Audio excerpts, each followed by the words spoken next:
ITI technical master channel पर एक बार पुनः मैं आप सभी का स्वागत करता हूं। आज के क्लास में हम लोग फर्स्ट एड के बारे में पढ़ेंगे। पिछले क्लासों में हम लोगों ने safety, accident, danger, risk, hazards, इन सब चीज़ों के बारे में स्टडी किए। टाइप्स ऑफ सेफ्टी के बारे में जाने, पर्सनल सेफ्टी, जनरल सेफ्टी और मशीन सेफ्टी।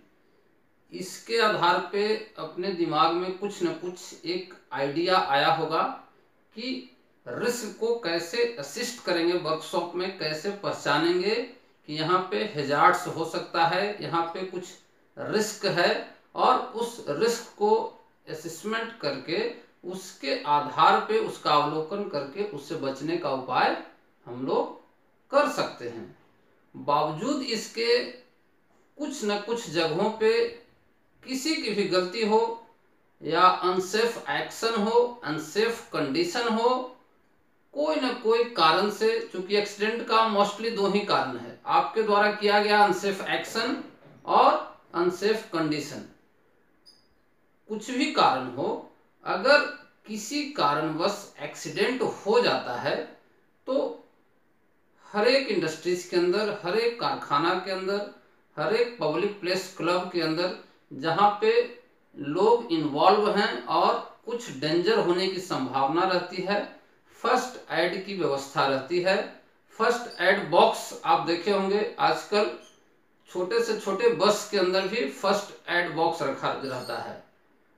इसी प्रकार इंडस्ट्रीज के अंदर भी फर्स्ट एड बॉक्स रहता है, उसमें कुछ सामान रहते हैं जिसके द्वारा फर्स्ट एड किया जाता है। तो सबसे पहले हम लोग समझेंगे कि फर्स्ट एड होता क्या है।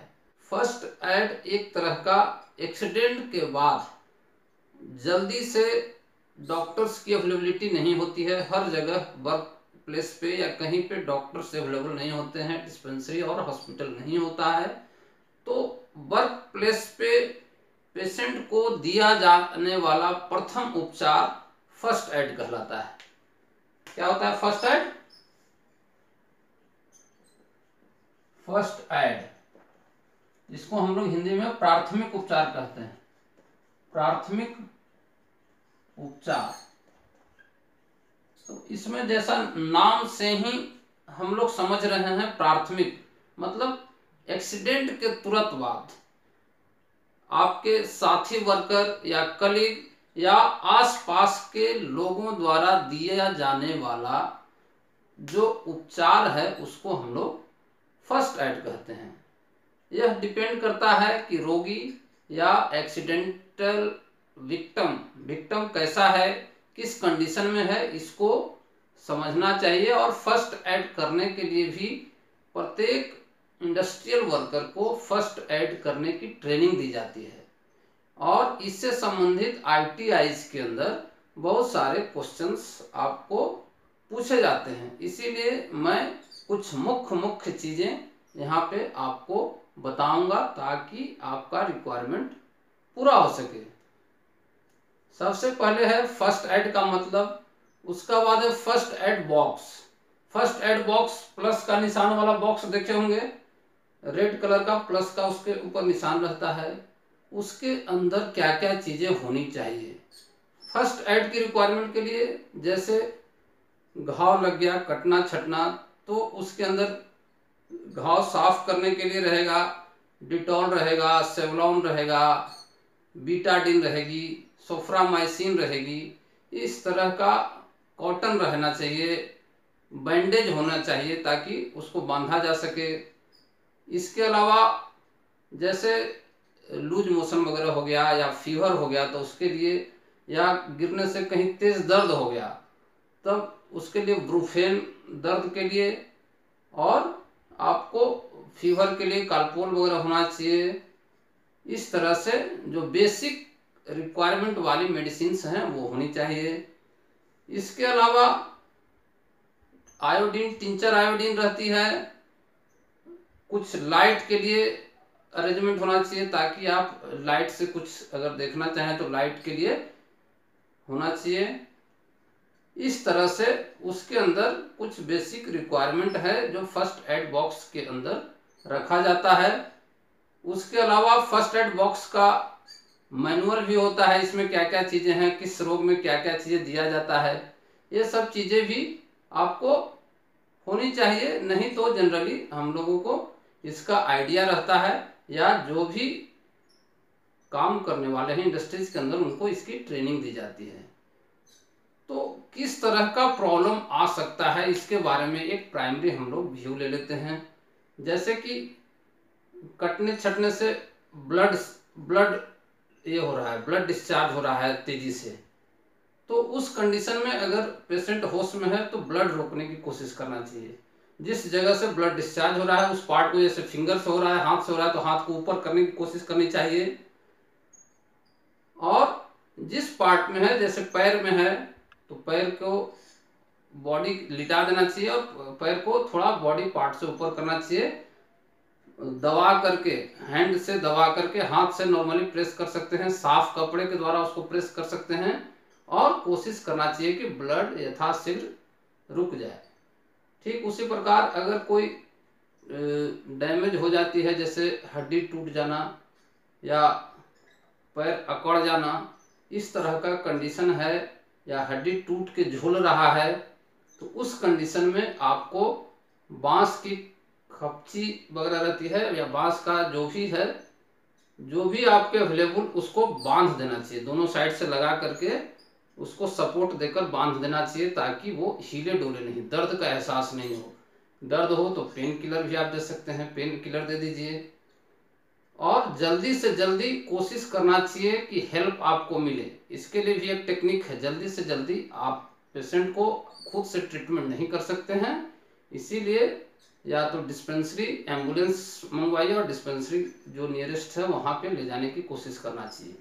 लेकिन उस बीच आपका अगर सीरियस पेशेंट है, जैसे कि इलेक्ट्रिकल शॉक का पेशेंट होता है, या किसी को हार्ट अटैक आ जाता है, कार्डिक अरेस्ट हो जाती है, तो इस तरह के पेशेंट को भी शुरुआत में प्राथमिक उपचार करना बहुत ही आवश्यक है, क्योंकि वहाँ पे अगर उपचार नहीं किया गया तो वह पेशेंट 10 मिनट के अंदर डेड कर जाता है, अगर किसी का ब्रीथिंग नहीं हो रहा है उस कंडीशन में। तो अगर इलेक्ट्रिकल शॉक का है, इस तरह का पेशेंट है जो आपको लग रहा है कि अचेत हो गया है, झटका लग गया है, तो आप उसके लिए अलग से एक प्रोसेस है, उस प्रोसेस के आधार पे उसको ट्रीटमेंट करेंगे।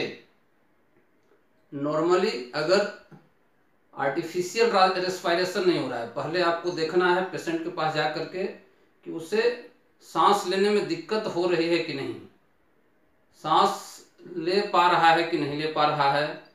तो ABC एक पद्धति है, एयर बेज ब्रीदिंग और सर्कुलेशन, ये सिस्टम है, आपको ये याद रखना चाहिए। ABC एयर बेज, सबसे पहले आप इंस्पेक्शन करेंगे, उसके मुंह में झांक करके देखेंगे, खुला खोल करके उसके मुंह को, कि उसका जीभ कभी कभी अकड़ के नीचे की तरफ चला जाता है, अंदर की तरफ, तो आप इंस्पेक्ट करना है, जांचना है कि उसका जीभ सही है और कोई ब्लॉकेज एयरवेज में नहीं हो, यानी कि श्वास नली के अंदर किसी प्रकार का ब्लॉकेज ना हो। इस तरह से इंस्पेक्शन करेंगे और ठुड्डी पे हाथ लगाकर उसको ऊपर कर देंगे, ताकि इससे इस तरह का अगर कोई सिम्टम्स रहेगा भी तो क्लियर होने का चांस है।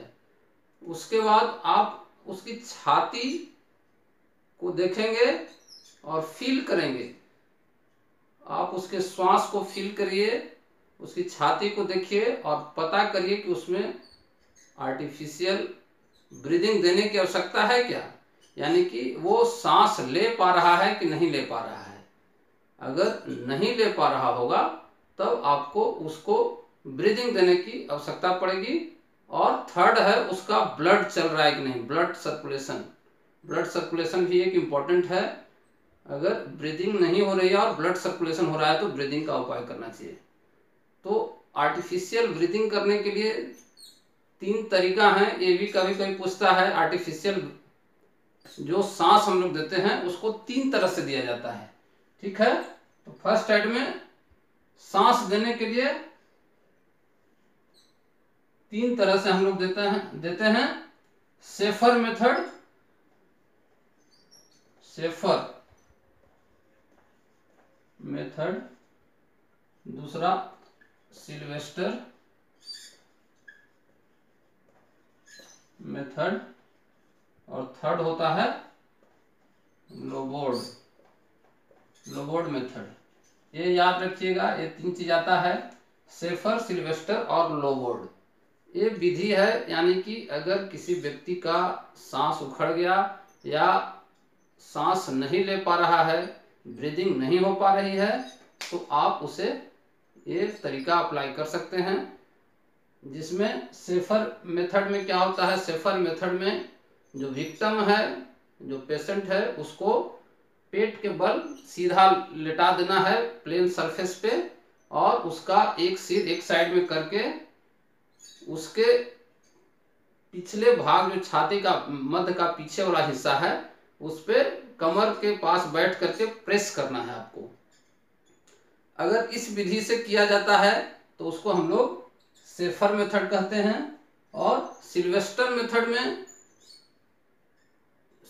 मेथड में रोगी को या विक्टिम को सीधा मुंह ऊपर की तरफ, यानी कि पीठ के बल उसको लेटा देना है, और उसके सिर को अपने गोद में लेते हुए हाथ को फोल्ड करना है और छाती पे रख के पूरी ताकत से उसको प्रेस करना है। इस विधि को सिल्वेस्टर विधि कहते हैं।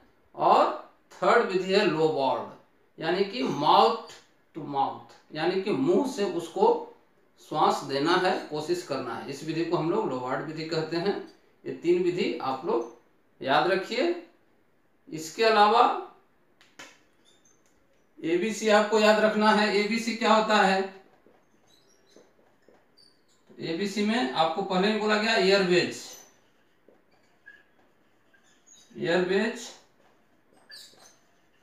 ब्रीदिंग और circulation. Airways, breathing, circulation. Airways यानी कि आपको देखना है कि उसका एयरवेज क्लियर है कि नहीं है, श्वास नली क्लियर है कि नहीं है। दूसरा आपको फील करना है कि सांस ले रहा है कि नहीं ले रहा है। और थर्ड है सर्कुलेशन, उसका सर्कुलेशन हो रहा है, ब्लड चल रहा है कि नहीं चल रहा है। अगर ब्रीदिंग और सर्कुलेशन नहीं हो रहा है तो शुरुआत का 10 मिनट आपके पास है, उसको कोशिश करना चाहिए। उसको सीपीआर किया जाता है, सीपीआर, ठीक है। सीपीआर भी याद रखिए आप। सीपीआर के बारे में भी समझिए। सीपीआर कार्डियो पल्मोनरी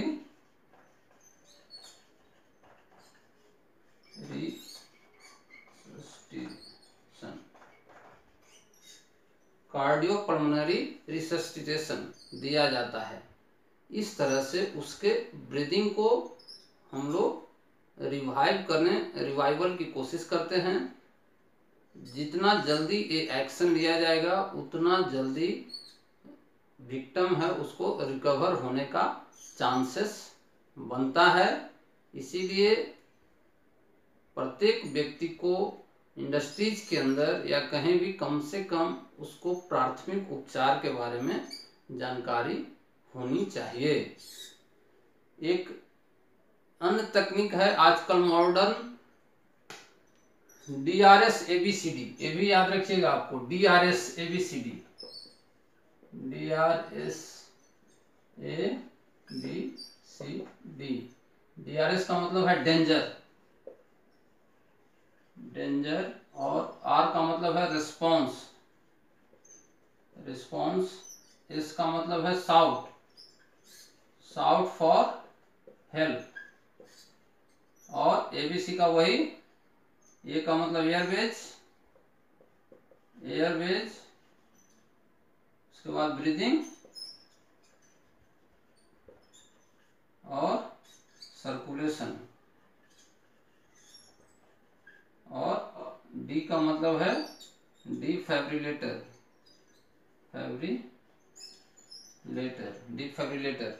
यानी कि DRS ABCD। DRS डेंजर में आपको, अगर विक्टिम है, कहीं पे गिरा है, वर्कशॉप के अंदर है, या वैसे जगह पे है तो उसको सेफ जगह पे पहले लाना है, यानी कि आप और रोगी दोनों डेंजर में ना होना चाहिए। उसके बाद रिस्पॉन्स चेक करना चाहिए, उसके कंधे पे जोर लगा करके मारना चाहिए और दोनों कान में चिल्लाना चाहिए, आर यू ओके, आप ठीक हैं, आप ठीक हैं।